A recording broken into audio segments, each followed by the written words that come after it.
Nah, sebenarnya gini, si impact ekonomi ini kan dia hasil translation dari health impact-nya sebenarnya ya. Jadi yang pertama diukur itu kan sebenarnya health impact. Health impact-nya itu misalnya si anak ini kalau dia dapat ASI daya tahannya lebih baik gitu ya, sehingga probability dia untuk sakit diare ya atau sakit pernapasan ya pneumonia misalnya itu jadi menurun. Ya.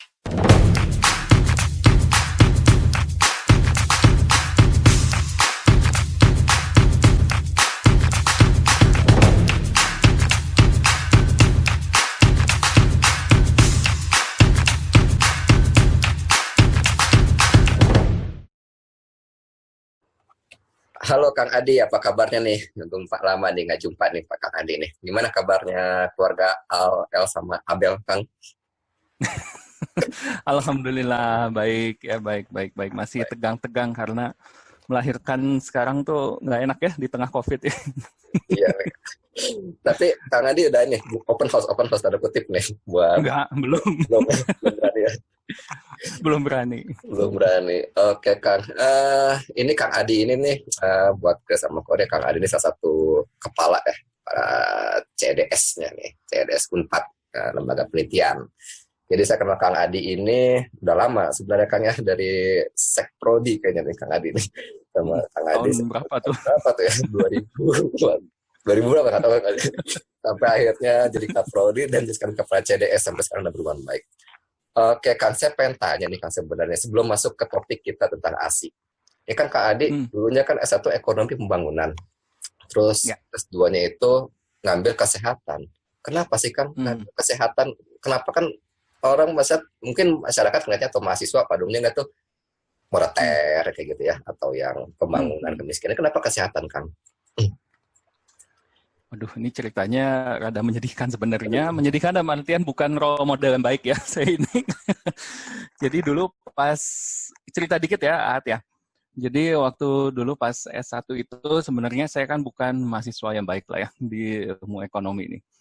Saya tuh nggak pernah suka yang kayak moneter apa ya, yang konvensional itu saya nggak suka gitu ya. Sampai akhirnya saya waktu itu ketemu ekonomi lingkungan sebenarnya. Nah itu saya rada suka tuh, karena kok topiknya rada beda lah gitu ya. Sehingga itu skripsi saya di sana, dan akhirnya saya mutusin, saya juga mau S2 ngambil Economic Studies, saya mau banyak di ekonomi lingkungan gitu ya. Nah ternyata pas di sana, saya ketemu lagi nih sama subjek yang namanya ekonomi kesehatan. Ya, dan ekonomi kesehatan ini kok saya lihat, ini kayaknya isunya malah lebih dekat lagi nih ke kita gitu ya. Saya tadinya mikir kan moneter tuh ada jauh lah gitu ya. Emang mungkin sayanya aja nggak paham ya. Tapi menurut saya itu rada jauh. Terus lingkungan ini rada dekat. Nah ini kesehatan lebih dekat lagi gitu ya. Terus di situ dibahas ini ada penyakit A, B, C, D ya, impact ekonominya gini gitu.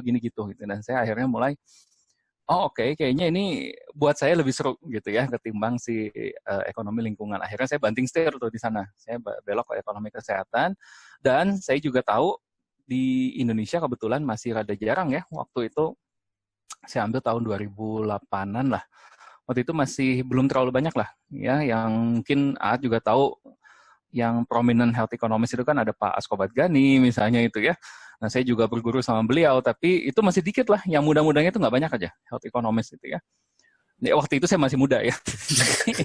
Nah udah gitu akhirnya, nah mulailah dari situ ya saya terus menerus menekuni health economics ini, dan ternyata makin seru ya. Topiknya kesini makin banyak, dan ternyata penyakit juga berkembang ya, tidak stagnan ya. Sekarang terbukti dari penyakit baru ternyata ya luar biasa ya si impact-nya gitu. Oke, berarti itu alasan kenapa lanjut di kesehatan terus Pak, sampai S3-nya juga kesehatan gitu. Ya, akhirnya saya akhirnya udah senang di situ ya, nggak pindah-pindah lagi sih. Oke Kang, nah ini yang menarik kan penelitian Kang Adi itu banyak ya, ada HIV, ada yang salah satunya yang terbaru ada ASI ini nih. Dari sekian banyak nih Kang, kenapa sih mesti ASI gitu penyakitnya? Kan ada penyakit jantung gitu ya, kanker gitu dan sebagainya macam. Kenapa mesti ASI banget gitu? Mesti alergi susu ibu. Apa sih pentingnya buat Kang Adi tuh gitu ini?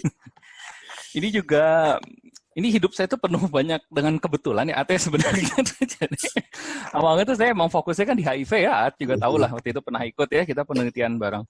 Nah, saya pikir tuh ya udahlah, saya di sini aja di HIV gitu ya. Yang lain-lain itu cuma sampingan lah. Tapi ternyata waktu itu sempat ada email ya dari badan yang namanya Life and Thrive itu. Mereka menanyakan, ini kita ada penelitian tentang economic impact daripada tidak menyusui, gitu ya, cost of not breastfeeding. Terus waktu itu yang dihubungi saya, terus saya waktu itu ngajak teman baik saya Bu Pipit ya, Pipit Fitrian. Nah, akhirnya kita ngobrol, ya udah mau coba nggak ini, ya udah boleh lah coba gitu ya. Dan ternyata waktu itu nggak ada ya yang menganalisis tentang economic impact daripada ASI. Dan saya baru tahu tuh di situ ya, ternyata oh ini emang bidang yang nggak pernah di-handle orang sebelumnya gitu ya. Sehingga dari situ saya mulai belajar banyak, dan ternyata menarik ya, isu ASI itu, emang asiknya kesehatan itu beda penyakit, beda isu, beda karakter gitu ya. Yang ada di HIV sama ada yang di ASI itu beda tuh si ininya ya. Si tipe-tipe challenge itu nggak sama gitu ya, dan itu yang membuat si decision economic decisionnya jadi beda kan jadinya ya. Kalau HIV harus begini, ASI tunggu dulu, bentar dulu, ASI itu karakternya beda, nah kita harus gini, nah kayak gitu ya. Nah terus akhirnya ya makin lama jadi makin ini ya, jadi makin mengenal sama isu-isunya, terus kayaknya ya why not ya, toh ini sesuatu juga yang worth it untuk diperjuangkan saya pikir ya, si ASI ini, karena impact ke depannya terlepas dari impact ekonomi maksud saya, udah clear lah gitu ya, impact kesehatannya juga ya, kenapa nggak kita dukung gitu sih. Apa tuh Pak impact kan? Impact-nya itu apa? Maksudnya gimana? Impact tuh yang dilakukan apa yang dari ekonominya itu gimana Kang? Nah, sebenarnya gini, si impact ekonomi ini kan dia hasil translation dari health impact-nya sebenarnya ya. Jadi yang pertama diukur itu kan sebenarnya health impact. Health impact-nya itu misalnya si anak ini kalau dia dapat ASI, daya tahannya lebih baik, gitu ya, sehingga probability dia untuk sakit diare ya atau sakit pernapasan ya, pneumonia misalnya, itu jadi menurun, ya kan? Nah, terus di masa depannya juga kemampuan kognitif dia berdasarkan studi-studi itu lebih baik, ya. Jadi dia peluang untuk bersaing ke depannya lebih baik, gitu ya.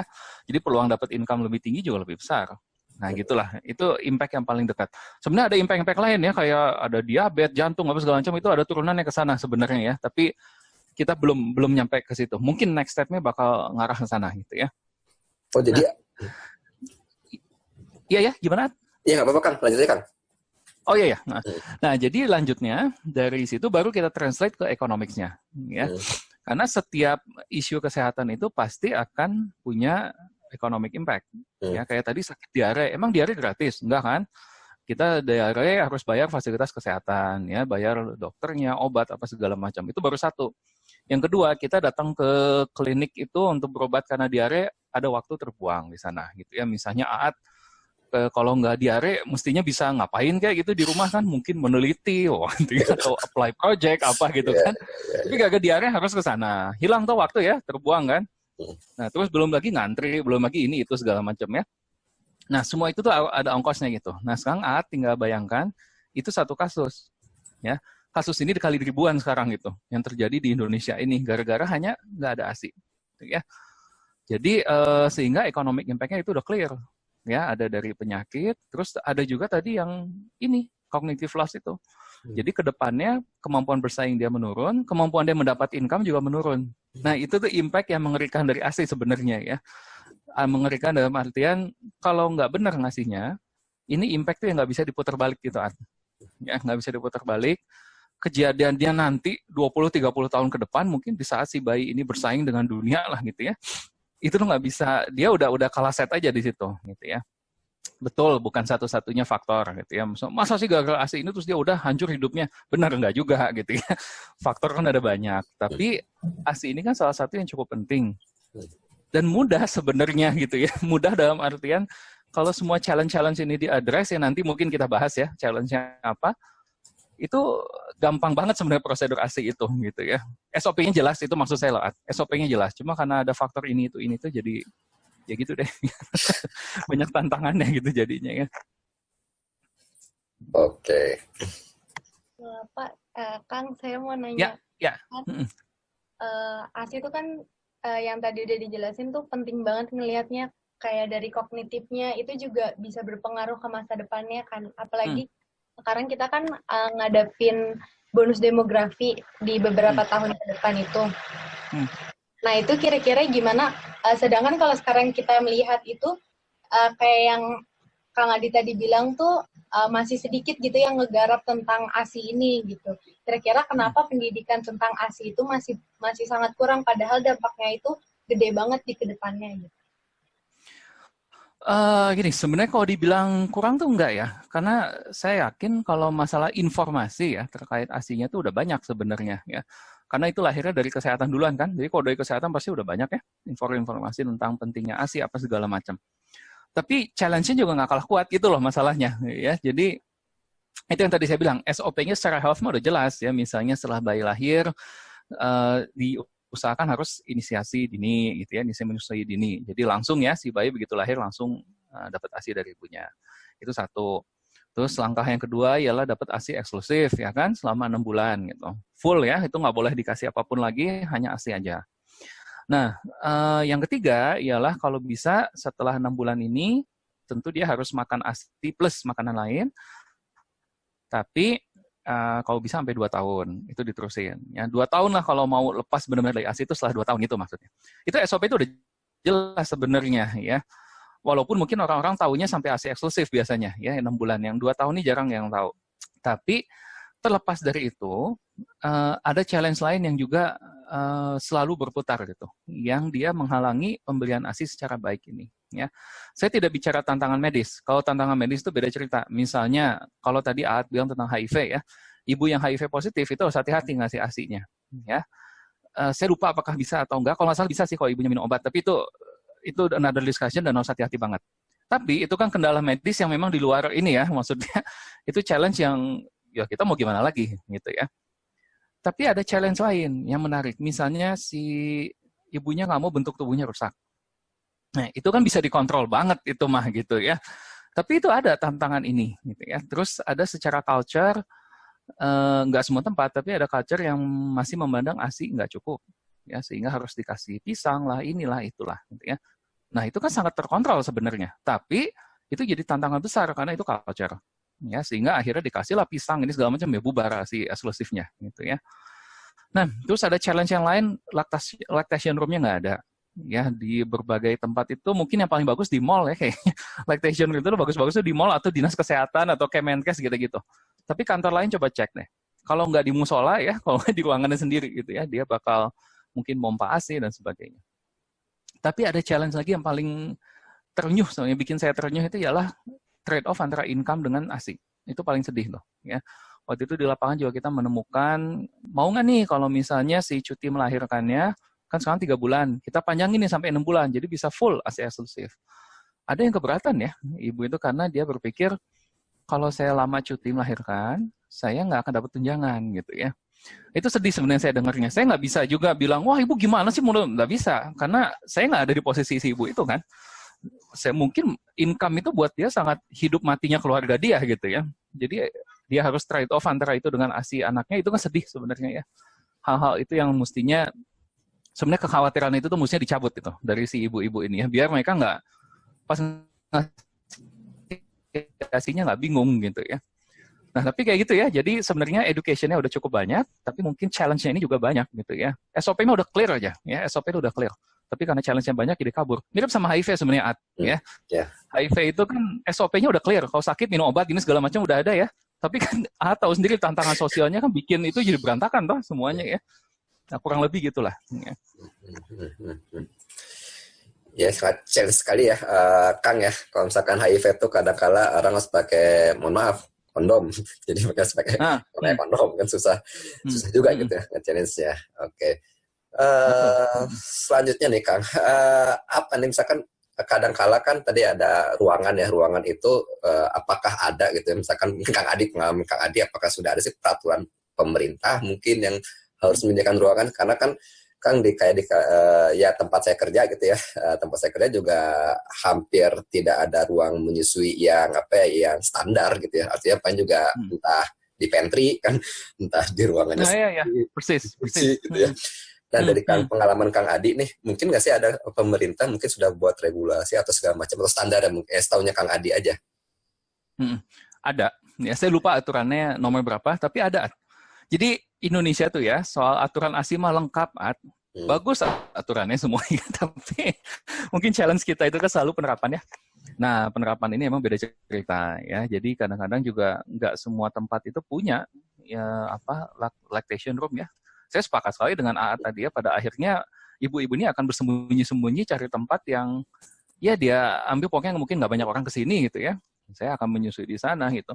Makanya saya bilang tadi yang paling bagus di mall. Coba ya kalau teman-teman lihat di mall itu kan fasilitasnya bagus-bagus ya untuk menyusui itu rata-rata ya. Jadi saya pikir itu ironis sebenarnya ya, maksudnya malah di mall gitu yang bagus-bagus gitu ya. Sedangkan ibu-ibu mungkin menghabiskan waktunya kan di kantor ya, kalau yang wanita karir kan. Ya. Mungkin butuhnya malah di sana gitu sebenarnya. Oke, nih. Rasanya kan kayak udah memperlihatkan kalau misalnya. Ya, lanjut. Itu Kang, saya mau tanya, kalau dari penjelasannya Akang tadi kan udah menunjukkan komitmen pemerintah yang menjadi challenge-nya kan dari penerapan ke masyarakatnya. Nah, untuk sementara ini gimana tuh caranya mengurangi agar tantangan tersebut dapat teratasi gitu, Kang? Untuk saat ini. Ya, kayaknya sih ini, kalau misalnya diseminasi informasi itu udah banyak dilakukan ya.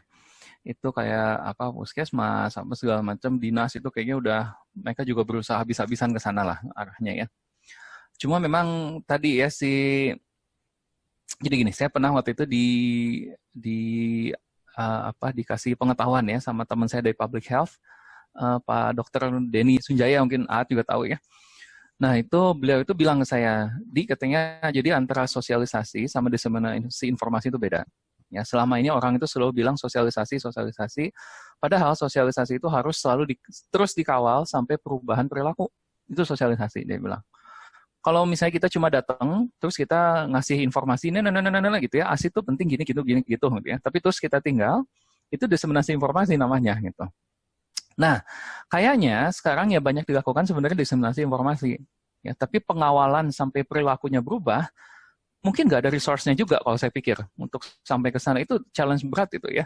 Karena tadi kalau misalnya Corey lihat cerita saya tentang yang culture tadi ya, itu kan nggak akan seminggu beres tuh urusannya ya. Dia kan harus didampingi terus, ya ini culture ini gimana berubah, orang bisa paham. Karena kadang-kadang generasi yang sekarangnya mungkin paham, generasi sebelumnya enggak. Gitu ya. Sehingga di saat generasi sebelumnya bilang, enggak, harus pakai pisang ya, kan susah juga mau berdebat ya dengan generasi sebelumnya, kan out of respect mungkin. Apalagi kalau kita bicara culture gitu ya. Ini ada cerita yang lucu waktu itu di ini ya, pas kita survei. Jadi ada ibu ini sudah mompa ASI-nya. Banyak itu satu kulkas itu ya, dia taruh lah semua di situ untuk cadangan gitu kan. Nah, pas dia pulang kantor itu hilang tuh semua ASI itu ya. Terus dia tanyalah ke ibunya nih, kenapa ini ASI pada kemana gitu ya. Kata ibunya simpel sekali jawabannya. Ini mah takut basi ya, saya buang aja semua gitu ya. Itu kebayang nggak sih ibu itu ya? Gimana dia stresnya itu kan ya. Tapi itu menunjukkan ya, nggak ada niat jahat kan dari si orang tua ini kan. Dari neneknya itu nggak ada niat jahat, dia niatnya baik ya, tapi tidak paham gitu ya. Dan sehingga mungkin walaupun diseminasi informasi tadi sudah diberikan dengan banyak, mungkin not enough ya. Apalagi kalau kita bicara sosialisasi, pasti nggak akan cukup gitu ya, karena ya tadi arahnya ke perilaku ya. Makanya saya itu saya senang banget tuh ngundang saya cerita kayak gini. Mudah-mudahan ini bisa didengar lebih banyak orang gitu ya, sehingga pengetahuan ini pelan-pelan nyebar gitu kan. Kita bantulah si pemerintah gitu ya, daripada kan misalnya kita suka ngeritik ya, paling nggak ya apa dong kita bisa lakukan ya. This is small step ya, yang mungkin mudah-mudahan bisa bantu at least dalam ASI itu ya. Iya, Kang. Jadi memang tujuan kita memang menyebarkan keilmuan di luar ekonomi, dalam artinya ekonomi yang pada umumnya gitu. Jadi misalkan kan saat ini kan udah banyak yang mungkin media TV mengenai saat ini Indonesia tumbuhnya negatif, itu kan udah banyak sekali media-media. Tapi untuk media penyaluran seperti ini mungkin kurang disentuh gitu. Padahal ini kan sangat penting untuk masa depannya gitu. Nah, pertanyaan selanjutnya nih Kang. Jadi kadang-kala ya kan wanita, tadi yang Kang Adi bilang ada trade off tuh antara income dengan ASI itu ya. Nah, menurut Akang mungkin bisa cerita, sharing atau apa. Kadang-kala ini kan lagi-lagi ke perilaku memang agak sulit Kang. Kadang-kala ya wanita itu kan udah kasih susu formula aja deh ke bayinya gitu. Atau misalkan ini saya sibuk kerja, saya kasih aja susu formula. Menurut Kang Adi gimana tuh Kang Adi ke depannya, ntar bayi yang dikasih susu formula yang tidak mendapatkan, anggaplah ASI-nya itu hanya 3 bulan, sisanya misalkan karena dicuti kan. Ke depan itu seperti apa dampaknya? Apakah akan sangat merugikan negara dalam waktu 20-30 tahun ke depan itu seperti apa Kang pengalamannya? Ini kalau hitungan ekstrimnya ya, ini yang kita hitung. Jadi si kerugian per tahun tuh ya akibat tidak memberikan ASI secara baik, either tadi apapun itu ya, apakah ASI asosiatif yang ada, apa segala macam, itu bisa sampai 19 triliun satu tahunnya. Ya, itu gabungan tuh semua, gabungan dari ada yang penyakit tadi kan diare pernapasan, ada cognitive loss apa segala macam ya, itu bisa sampai 20 triliun per tahun. Nah, bahkan kemarin ada tools yang baru dari Life and Drive itu naik lagi angkanya ya, karena dia masukin diabetes apa segala macam ya, itu tambah lagi ke atas angkanya ini. Nah, tapi sekarang kembali lagi ke tadi kan perilaku ya, Aat bilang ya. Kalau pendapat saya sih perilakunya gini, ketika ibu ini memutuskan ngasih susu formula, beliau ini sudah paham belum dengan impact-nya dulu. Karena tadi jangan-jangan niatnya emang nggak jahat sebenarnya, gitu ya. Niatnya kayak yang ibu tadi kan, dia niatnya baik tapi karena informasi kurang. Nah ini juga sama. Mungkin ngasihnya juga karena niatnya baik sebenarnya, karena dia pikir, aduh gimana ya saya ini kalau nggak ada income, keluarga saya mau makan apa gitu ya, saya kan harus bantu suami misalnya gitu ya. Sehingga dia ya udah deh susu formula ini aman kok misalnya gitu kan. Nah itu kan karena ketidakpahaman sebenarnya. Karena ketidakpahaman dan situasi ya, kejepit situasi sebenarnya. Nah, jadi kalau saya pikir sih garis kerasnya, garis ekstrimnya ialah susu formula itu janganlah. Sampai kalau nggak salah yang baru itu di atas 3 tahun ya, yang aturan baru. Itu janganlah. Ya, tapi itu ialah keputusan ekstrim kalau di ekonomi ceteris paribus tuh. Ya, di mana saya tutup mata dari semua isu sosial lainnya gitu ya. Itu oke, no susu formula until 3 years old. Udah titik aja gitu ya. Kalau enggak nanti ruginya gini gitu ya. Tapi mungkin teman-teman juga sekarang udah mulai paham bahwa saya bisa ngomong gitu, tapi di saat yang bersamaan saya juga harus acknowledge ada isu sosial yang terjadi. Ya. Nah, pertanyaan berikutnya mungkin yang lebih penting itu gimana cara kita mengakomodir ibu-ibu ini sebenarnya. Karena kasihan kan? Percaya deh, yang paling kasihan kalau udah kayak gitu pasti si ibu, yang paling kejepit, percaya lah. Ya. Si ayah mah nggak akan terlalu kejepit kan, dia posisinya juga, yang ngasih ASI juga enggak gitu ya. Tapi ayah ini posisinya krusial dalam mendukung. Jangan salah ya. Kenapa? Karena bangsa kita kan sangat istilahnya patrilineal ya. Benar nggak sih itu patrilineal? Ya itu lagi. Nah,